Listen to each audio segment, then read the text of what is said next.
தேவனுடைய பரிசுத்த நாமத்திற்கு மகிமை உண்டாவதாக. இன்றைய தியானம் காத்திரு.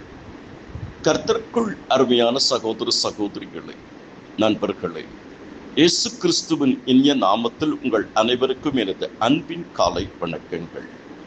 வாழ்க எல்லா வளத்துடனும். கர்த்தர் உங்களை ஆசீர்வதிப்பார். கர்த்தருக்கு காத்திரு. வேதம் சொல்லுகிறது, கர்த்தருக்கு காத்திற்குள்ளோ புது பலன் அடைந்து கழுகுகளைப் போல சற்றைகள் அடித்து எழும்புவார்கள். அவர்கள் ஓடினாலும் இடைப்படையார்கள், நடந்தாலும் சோர்ந்து போகார்கள். பொறுமையுடன் காத்திரு. சங்கீதம் 40:1-2 வசனங்கள். நம்பிக்கையுடன் காத்திரு.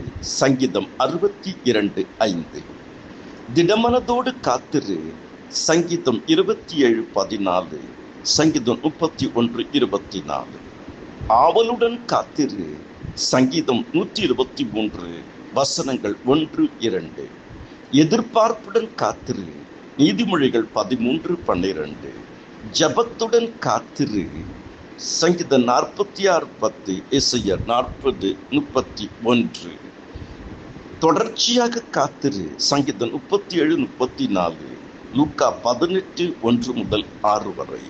நான் கர்த்தர், எனக்கு காத்திருக்கிறவர்கள் வெட்கப்பட்டு போவதில்லை. கர்த்தருக்கு காத்திருக்கும் போது நிச்சயம் நம்மை கர்த்தர் வாலாக்காமல் தலையாக்குவார்.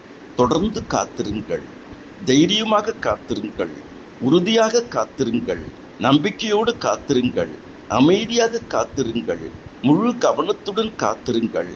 கர்த்தருடைய வழிநடத்துதலுக்காக காத்திருங்கள். கர்த்தர் தாமே உங்கள் ஒவ்வொருவரையும் அபரிவிதமாக ஆசீர்வதிப்பாராக. ஜெபியுங்கள், துதியுங்கள், வேதம் வாசியுங்கள், தியானியுங்கள், நன்மை செய்யுங்கள், ஊழியம் செய்யுங்கள். கர்த்தருடைய கிருபை அனைவரோடு இருப்பதாக. ஆமென்.